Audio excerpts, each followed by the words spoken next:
bet Dexter Lawrence could eat all 72 ounces of a steak. He might be able to. Dexter Lawrence getting traded to the Cincinnati Bengals for the 10th overall pick. We had a little bit of a trade blockbuster on Saturday night, and I'm not gonna lie. I think this is probably the best case scenario for both teams. I think that this is one of those, in my opinion, this is one of those rare trades where it's like, you know what? I see it for both sides. Cincinnati Bengals fans can breathe a sigh of relief that they are not going to use another first round pick on a guy who might not be so good. So they don't even have to worry about that, right? And now the Giants have 2 top 10 picks in this upcoming draft. And Harbaugh was talking about, he's like, if you don't want to be here, well, bye. I don't want you here. What are your thoughts on that? I found the trade surprising in not that Dexter Lawrence got moved. That writing's been on the wall, but that the Bengals were the team that said, we want the guy. Actually, it makes sense, Tom. The Bengals being attracted to a defensive player who is unhappy with his contract. That's the perfect Trey Hendrickson replacement when you think about it. It's fair. Knowing that Dexter Lawrence wanted more money, seeing him go to the Bengals was like, what? And so I was like, okay, let me see the extension. What's the extension they're going to give him? Like, I feel like this has to be part of, the process here. And I was like, well, I started writing the script and I was like, well, maybe this is a rare case where the Giants just traded him to whoever would take him. They didn't give a shit about what Dexter Lawrence thought or wanted.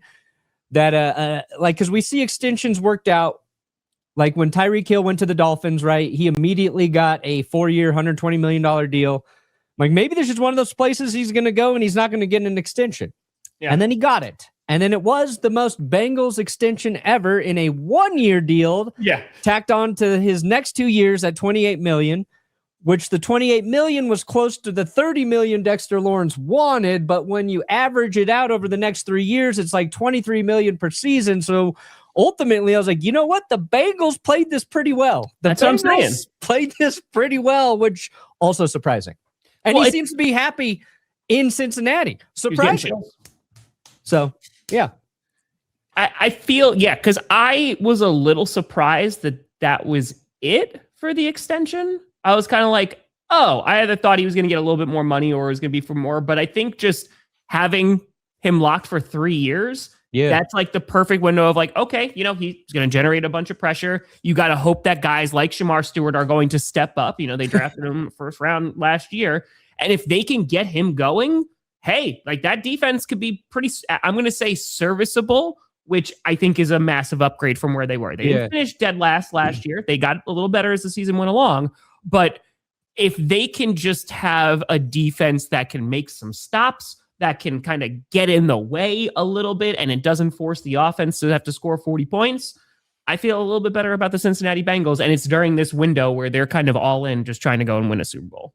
Yeah, they just need an average defense was the conclusion I got to. Yeah. Because they were like, I think 30th or something in points allowed last year, 32nd in yards. So they need just to be average. And we know that the Giants defense was better with Dexter Lawrence. As simple as you can put it. They were better when Dexter Lawrence was on the field versus when he wasn't. Sure. A lot of the football nerds wanted to debate how effective he was, especially last year because his sack numbers dropped. But he does command a lot of attention on the interior every time. There's double teams inflated or not, but he's good. He's very good.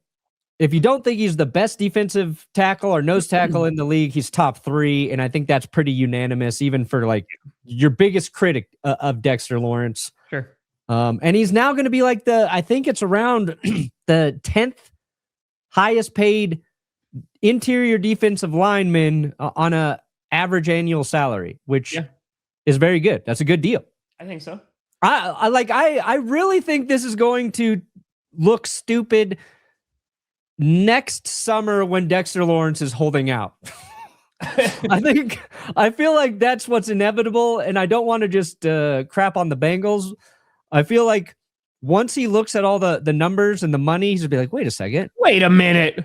Wait, I'm way down here. I wanted more.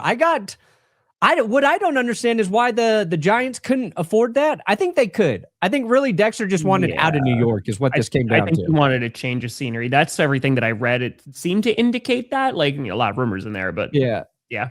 But like his agent didn't even let him counter or something. I forget what I was reading. I was like, yeah, I think he just wanted out, and that's fine. I think if you're a Giants fan, you're excited about who you can draft at pick 10. But I think if you're looking at the Giants with Dart on a rookie deal, with Neighbors on a rookie deal coming off an injury, like now's the time to overpay a defensive tackle a little bit to have him on that line. And what I thought didn't make sense is Harbaugh had Haloti Ngata for, I think it was 9 years in Baltimore, and Ngata was one of the best nose tackles, on planet Earth while he was playing. And I thought, Lawrence with Harbaugh on that defense made a lot of sense, but I just don't think those two ever really made the effort to say, we both want to be here together. Sure. Yeah. Lawrence was sick of the Giants, and Harbaugh's like, fuck you, dude. I don't care. Yep. I think that's what Harbaugh said to a lot. He's just like, fuck you, dude. I don't care. I don't care. Ashley, I think the Bengals are terrible at developing defensive players, so I'm happy about the Dexter trade. Exactly. I think that this legitimately, if you're a Bengals fan, you're happy just to have somebody of this kind of caliber on your defense, right? Yeah. And on top of that, again, there's this, hopefully, if Dexter Lawrence is being double teamed, this opens the door for some of your other pass rushers to hopefully make some moves and, actually develop a little bit better and get less attention taken or more attention taken away from them. So, yeah, I think that this works out for the Bengals. I think if you're the Giants, as Perna was talking about, yeah, Dexter Lawrence makes that defense better. But, man, let's see what you do with 2 top 10 picks. That could be fun. That could be really fun. Yeah, if you're looking at, the last couple drafts for the Bengals, first round, Shamar Stewart, Amarius Mims. Yep.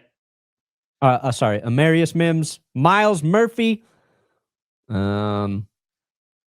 They just haven't had a lot of luck up top.